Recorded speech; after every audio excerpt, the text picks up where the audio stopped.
Hi everyone and welcome to my channel. This is part 6 of my solar powered crypto mining spa pool heater project. All of the water cooler components have turned up now, so in this part we're going to convert the GPU to being water cooled. This is the collection of parts that I've got. First of all, I've got 3 meters of soft tubing. It has an internal diameter of 3/8 of an inch and an external diameter of 5/8 of an inch. There seems to be a number of different tubing sizes available, but this one seemed to be used by lots of people on YouTube, and I'm not really sure the merits between the different sizes, so hopefully just by copying everyone else that'll work out well.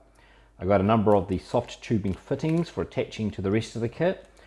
I got a soft tubing cutter so I can make nice clean cuts around the soft tubing. Then there's the GPU front plate where the water passes through for doing the cooling. It's got quite a bit of weight to it. There are a number of thermal pads and lots of different screws and washers and all sorts of different pieces. Then we have the nickel back plate. Looks like it's kind of made out of aluminium, but it's nickel plated. It's got a little bit of weight to it and more thermal pads and lots of different screws and washers and some bolts and pieces. And lastly, we've got a D5 pump and a reservoir. I had a bit of trouble choosing which pump to get. There's all different flow rates, and I watched quite a lot of reviews, and the D5 was generally acknowledged as being a little bit more expensive but really good. So I decided to just go for the pump which everyone else has reviewed as good, and hopefully that will work out well. Now you can buy the pump with and without a reservoir, and I had a lot of decision choosing which way to go here. Because I've got a spa pool with 1,000 litres of water, I wasn't really sure I really needed another reservoir, but I decided for during the testing phase it would probably be easier to have a reservoir with the tank, and that'll make it easier to prime the pump. The pumps rely on the water flowing through them for lubrication, so you don't want to run the pump dry or you could do damage to it. Now if you've done water cooling before, you'll notice there's one major component that appears to be missing, and that's the radiator. I haven't got one. So I have two thoughts around this. So the spa pool holds almost 1,000 litres of water.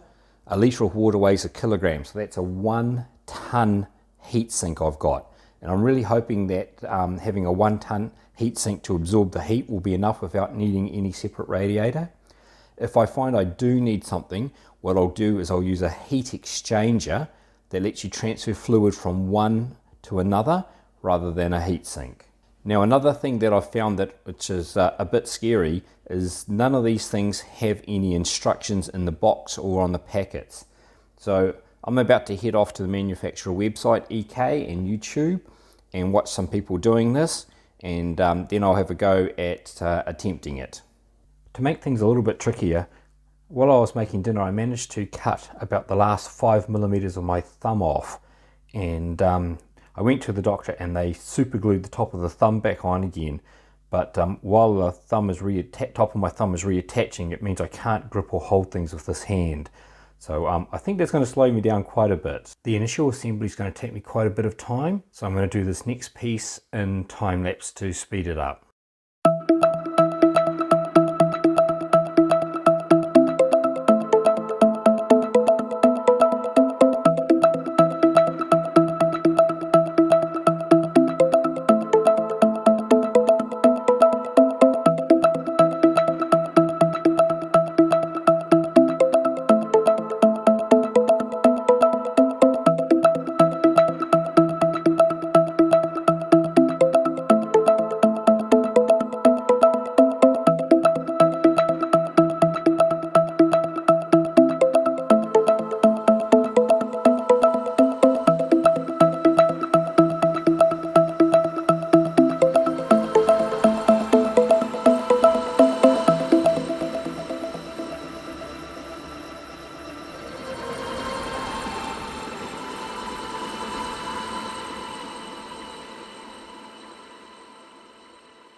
back to normal speed again.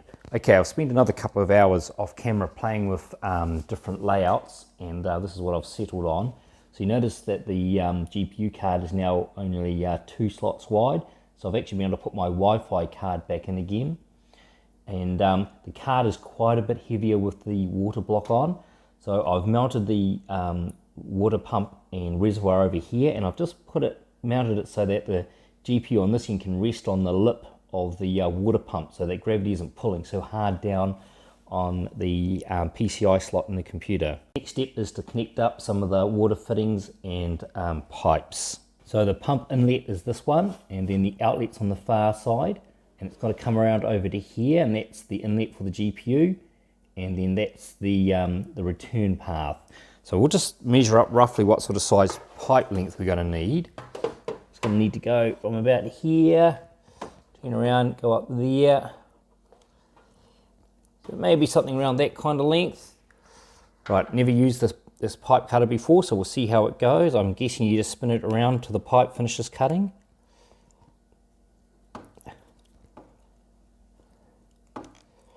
Looks like it's cutting into it nicely. Cool. Alright, so these fittings, has a little flange that goes over the pipe, and then that drives onto it, and then you do the flange up. Now they're quite, I found them quite hard to put on when I was having a little play, so I'm going to put one on in advance to try and make life a bit easier.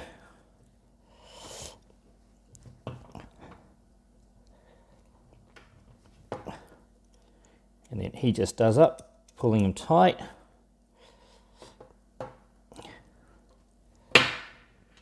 Now I only be able to do one end, and this one I have to put on the actual card, but I might just have a go at stretching the pipe a little bit to make it easier when he's on the card. Yep, that'll do. Oh, he's tight. Now I'll put the flange on now too, so I don't forget. Alright, so I'll try and screw this one into the pump fitting. We'll take that flange off.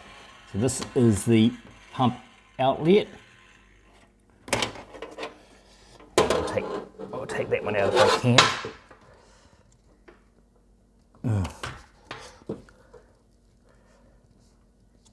Oh, he's tight. Let me go get something to help pull him out. Okay, I've loosened that flange with a pair of pliers, so I'm just going to remove them completely. Alright, let's try and get this one on.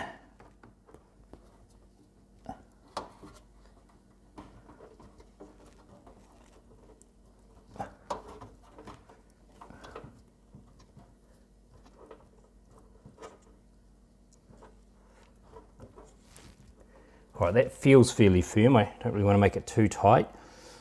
Alright, so this one I'm going to have to put in advance and then try and push it on. Make sure I don't forget the flange.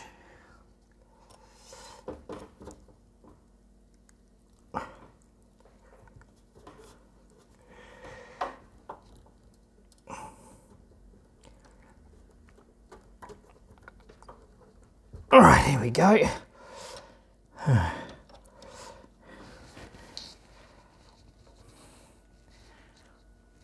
Oh, some of the other reasons I decided to put the reservoir over here is that there's no electronic components to the leak occur over here. There's just some cabling, but all the power's over this side. And if we get a leak here, at least it shouldn't go over the motherboard or any of those components. There is a power supply down here, so it still would be good to leak. But at least replacing the power supply isn't such a drama as blowing up the motherboard or one of the cards on it. All right, that's feeling fairly firm there. Okay, so I've actually got quite a large reservoir of water for doing the initial temperature testing I've organised. So I'm just going to cut the remaining pipe roughly sort of in half. Oh.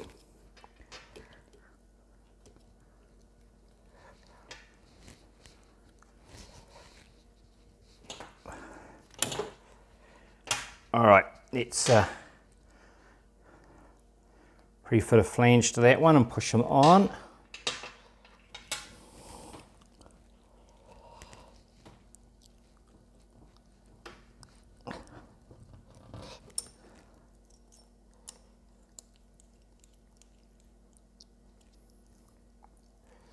Right, so that can go into the pump, and that's the water inlet.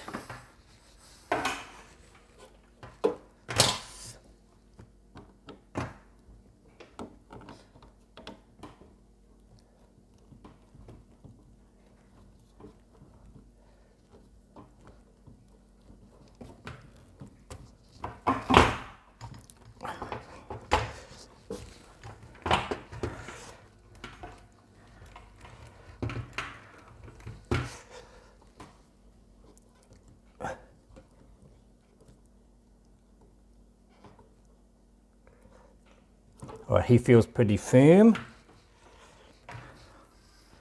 And then the last one we need is the hot return from the GPU. So we'll fit the flange again. We'll push him on.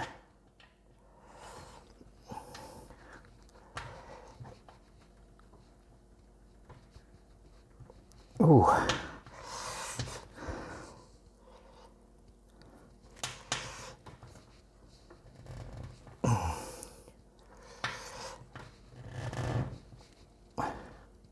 That looks good. So this will be the hot water coming out of the card.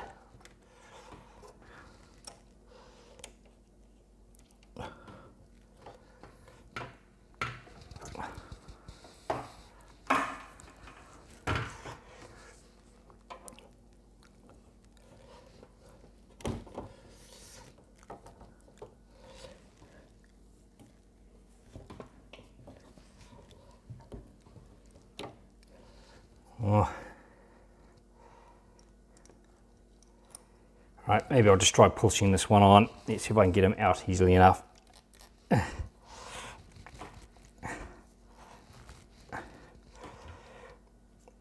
Well, they are hard to pull out. All right, maybe we have another go at screwing them in.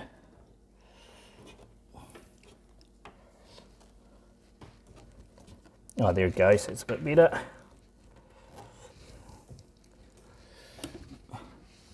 All right, we'll do up the flange.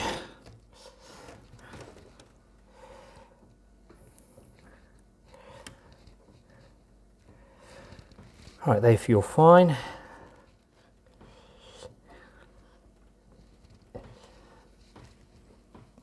All right, I think we're ready to move this to the test reservoir, and then what I'll probably do is I'll lay down a couple of white sheets or something down here just to see, so I'll better spot any drips if they happen. Welcome to my reservoir. When I was thinking about it, I realized the bathtub was probably a great place for sucking water in. So I've got a thermometer, and the water at the moment's 16 degrees. I had to move the water inlet. I didn't realize that when the water is below you, they have to go in the top of the pump. So it's going in through the pump, and that's the water outlet. It's going through at quite a good rate. I have the GPU turned off at the moment, and I'm just going to leave this running for a while, watching it for leaks. And then a little bit later on, maybe half an hour, I'll turn it on and leave it running for a day or two and see what temperature the bath water gets up to. This video is starting to get quite long, so I think we'll wrap it up there, and I'll do the results in the next video. Thanks for watching, and keep an eye out for the next one in the series.